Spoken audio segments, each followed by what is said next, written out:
Dito sa Pilipinas, pag kulay blue ang mata mo, ipapa-KMJS ka. Pag kulay pula, PDEA.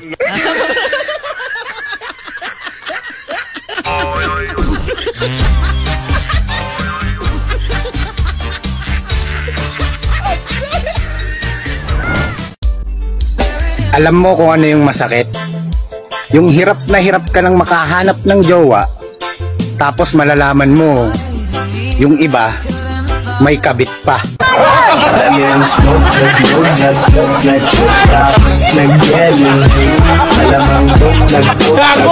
Huwag ka nang umuwi dahil di ka marunong magpaalam, hayop ka. Diyan ka na sa landian, animal ka. Pagdating mo, tatapon ko yung damit mo, putang ina mo. Bakit ka lang talaga ito paatagal? Napakaingay ng kapitbahay namin. May kumuha daw ng papaya nila kagabi. Tapos kung sino-sino pinagbibintangan. Eh, hindi naman matamis. Ako nga dapat magalit eh. Uy, be, ang tanda mo na, kaya dapat nagpapakasal ka na. Eh bakit? Pag nagpakasal ba ako, hindi na ako tatanda?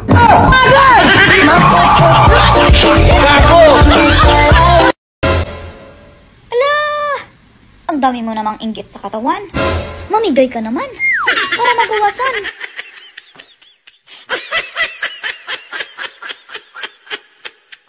Kinanto ito. Feeling maganda daw ako. Alam ko naman na hindi ako maganda. Kaya nga naging mabait na lang ako eh. Sana ikaw rin.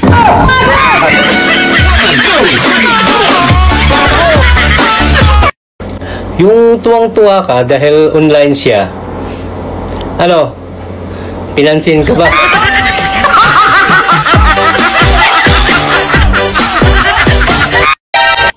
Huwag ka masyadong magmalinis. Baka banlawan kita.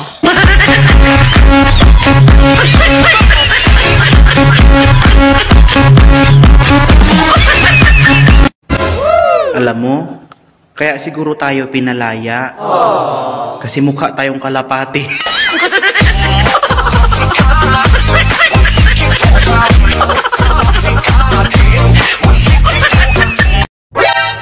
Ikaw yun, di ba? Ikaw yun. Yung sinabihan ng ikaw lang sapat na, pero pinagpalit din sa iba. Ako lagi Yung sagad ang pagmamahal mo sa kanya, siya naman, sagad na lumalandi sa iba.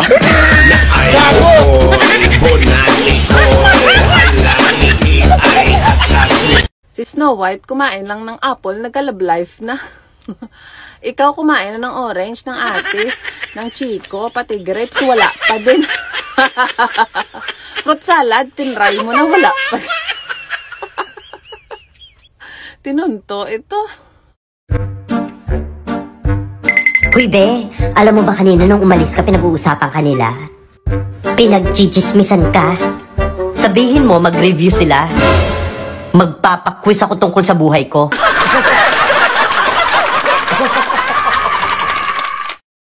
Ay, huwag ka na malungkot. Kasi baka hindi ka pinaglaban. Kasi mukha kang kalaban.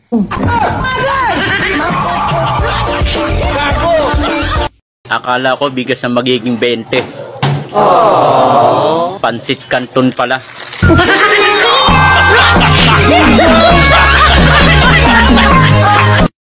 Ay, grabe siya, oh. Sweet ka lang sa social media, pero maasim ka sa personal.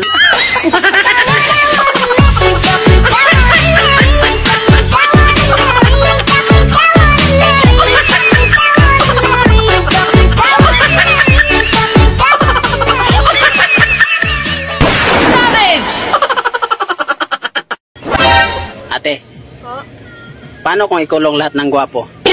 Ligtas ka, kuya.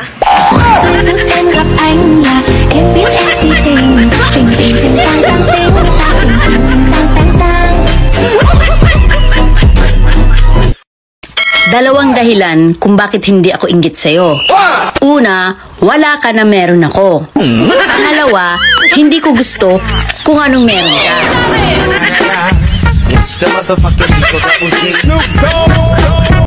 Alam mo, hindi sa pinag-overthink kita ha.